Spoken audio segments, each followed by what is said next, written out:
জাতীয় শিক্ষানীতি বাতিলের দাবিতে আগামী ৩রা ফেব্রুয়ারি দিল্লিতে অল ইন্ডিয়া সেভ এডুকেশন কমিটির উদ্যোগে সর্বভারতীয় শিক্ষা সম্মেলন অনুষ্ঠিত হতে চলেছে।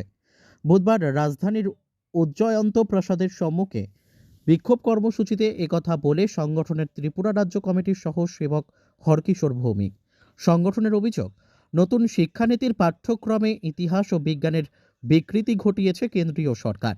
দেশের বিশিষ্ট শিক্ষাবিদের মতামতকে উপেক্ষা করে কেন্দ্রীয় সরকার এই শিক্ষানীতি ছাত্রছাত্রীদের মধ্যে চাপিয়ে দেওয়া হয়েছে।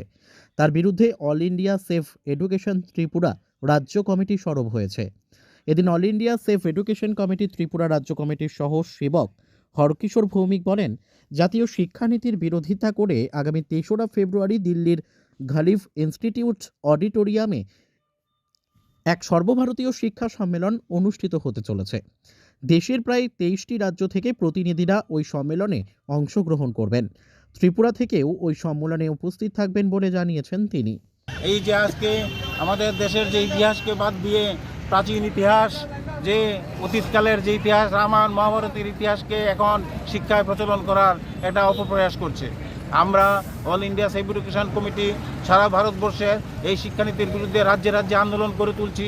আমরা বিভিন্ন সময় আন্দোলন করেছি, বিভিন্ন সময় শিক্ষামন্ত্রীদের কাছে ডেপুটেশন দিয়েছি, কেন্দ্রীয় স্তরে দিয়েছি, রাজ্য স্তরে দিয়েছি। এরই ধারাবাহিকতায় আগামী ৩রা ফেব্রুয়ারি দিল্লির মির্জা গালিব ইনস্টিটিউটে সর্বভারতীয় শিক্ষা সম্মেলন অনুষ্ঠিত হতে যাচ্ছে। এই অনুষ্ঠানে উপস্থিত থাকবেন ভারতবর্ষের বিখ্যাত শিক্ষা ব্যক্তিত্বরা।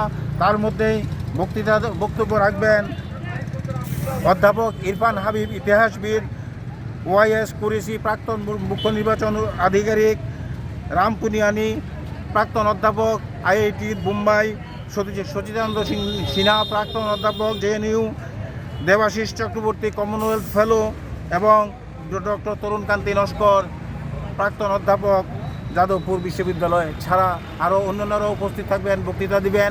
আমরা ত্রিপুরা রাজ্য থেকেও প্রতিনিধিরা সেখানে উপস্থিত থাকবেন। Bureau report, news daily Bharat.